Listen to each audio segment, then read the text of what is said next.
Leaving Milton Keynes, we now go from my least favourite place on the canal we've stopped in to one of my favourites. I was not expecting to love living in Leighton Buzzard. Both times we've been through, it's been delightful and really surprised me at how much of a lovely and lively town it is.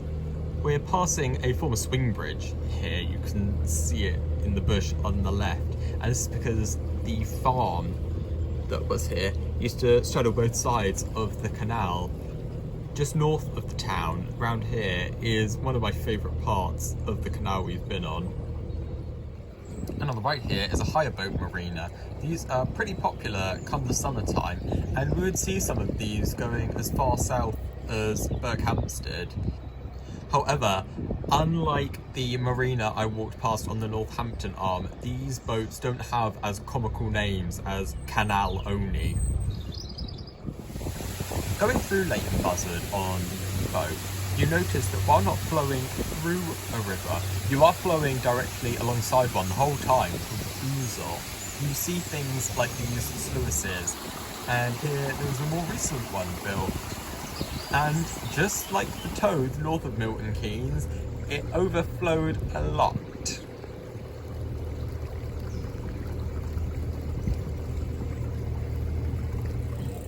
What is unfortunately a rarity for regional towns in Britain nowadays, but luckily for Leighton Buzzard, its centre was always really lively, and twice a week it hosted a pretty varied and well supported market.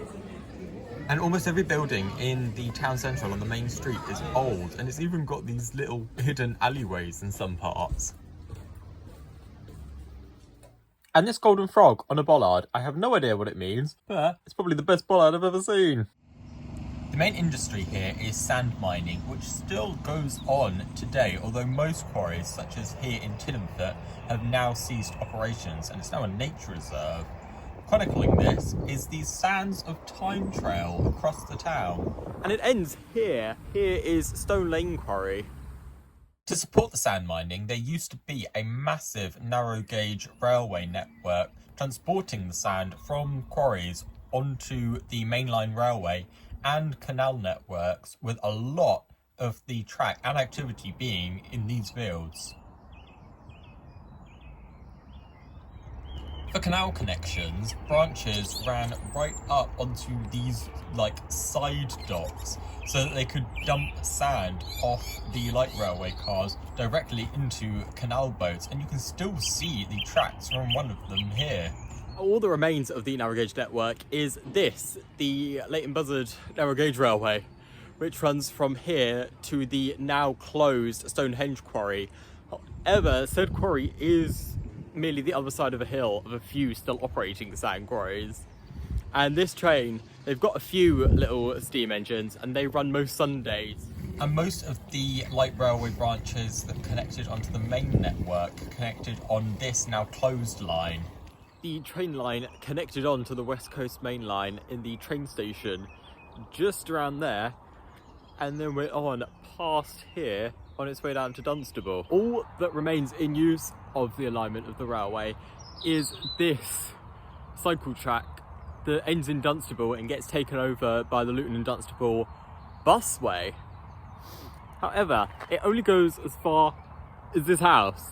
Beyond that, the rail line used to continue, but it's just been covered up, which I feel is a bit stupid, because in order to continue into Leighton Buzzard, you have to go along the road, which granted here is very quiet, but it does get busier the closer you get. However, it's nowhere near as busy as the road down there.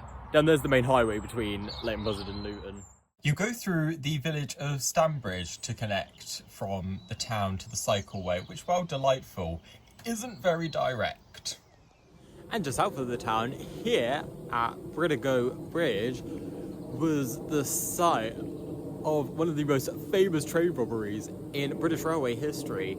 On the 8th of August 1963, in the very early hours of the morning, Bruce Reynolds and his gang of 15 thugs managed to stop a mail train coming down from Scotland, smash up the driver, and steal, I think it was £2.5 million that was on the train going down for London to be like sorted in the banks, reckoned to be almost 60 million in today's money. Most of them were caught. One of them went on the run in Brazil and evaded prison till like the age of 90. Now, whilst this bridge behind me wasn't the bridge where they, let's say, did the deed, did the crime, because I don't think it had been built yet. If you can see that graffiti on the left side, that is a bank robber, I presume, spray painted in honour of them.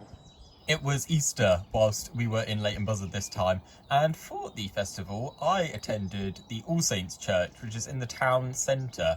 It's probably one of the most decorated churches in a sort of small to medium sized town that I've ever come across.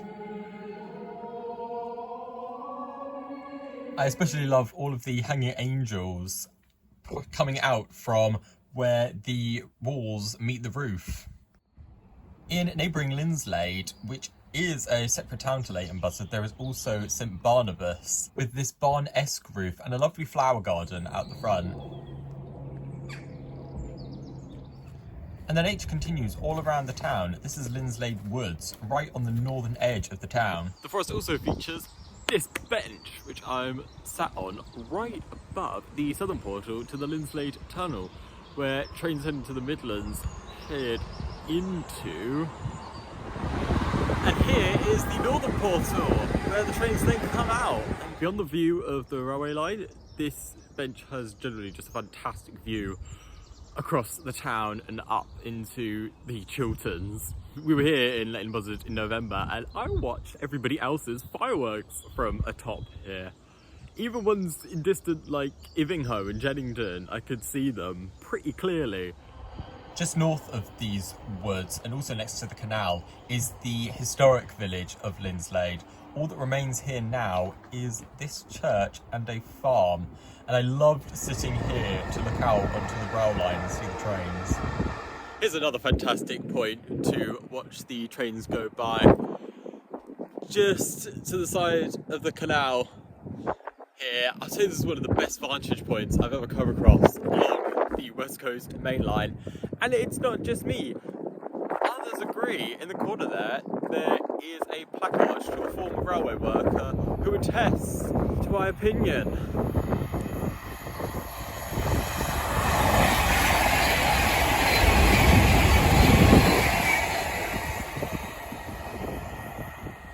And a little further north, you reach the great forest of Rushmere Park. As someone who loves trees and the woods, these places were fascinating. I just loved endlessly walking around the forest. And some of these trees have even been turned into sculptures, like this woodpecker in this sort of jungle-like maze.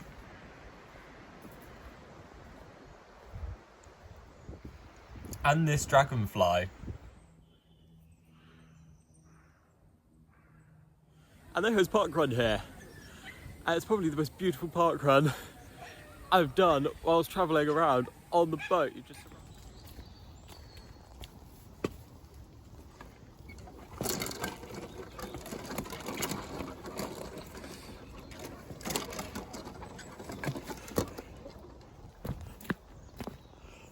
hooray!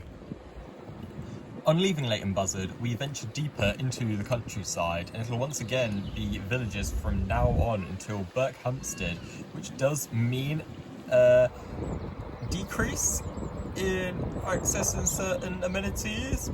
However, it is worth it to be in the middle of nowhere and not be able to hear the highway.